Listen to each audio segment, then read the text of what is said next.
जी हाँ दोस्तों, बिहार में छठ पूजा का बहुत बड़ा महत्व रहता है और छठ पूजा के पहले ही भोजपुरी के जितने भी बड़े सिंगर कलाकार हैं वह अपना एल्बम और सॉन्ग ज़रूर रिलीज करते हैं। और देखा जाए तो इस बार प्रमोद प्रेमी यादव ने छठ पूजा के लिए सबसे पहले धमाका कर दिया और उन्होंने आज 4 नवंबर को अपना न्यू एल्बम छठ पूजा के लिए रिलीज कर दिया है, जिसके बोल है 3 दिन भूखे कैसे रहूं। जी हाँ दोस्तों, बहुत ही बेहतरीन सॉन्ग है।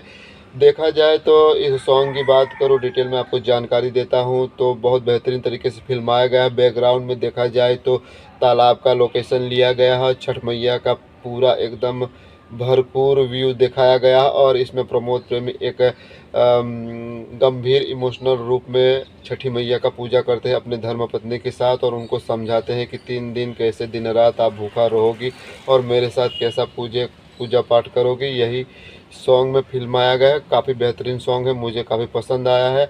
सृष्टि म्यूजिक चैनल पर इस सॉन्ग को आज सुबह में रिलीज़ किया है और 2 घंटे बीतने के बाद काफ़ी व्यूज़ इसमें आ गए और लाइक भी, कमेंट भी अच्छे अच्छे हैं। तो आपको जानकारी अगर अच्छी लगी है तो इस चैनल को सब्सक्राइब करना ना भूलिएगा और अपने दोस्तों के साथ इस वीडियो को शेयर कीजिए, उनको भी पहला सॉन्ग देखने को मिलेगा छठी मैया का प्रमोद प्रेमी का सृष्टि यूट्यूब चैनल पर।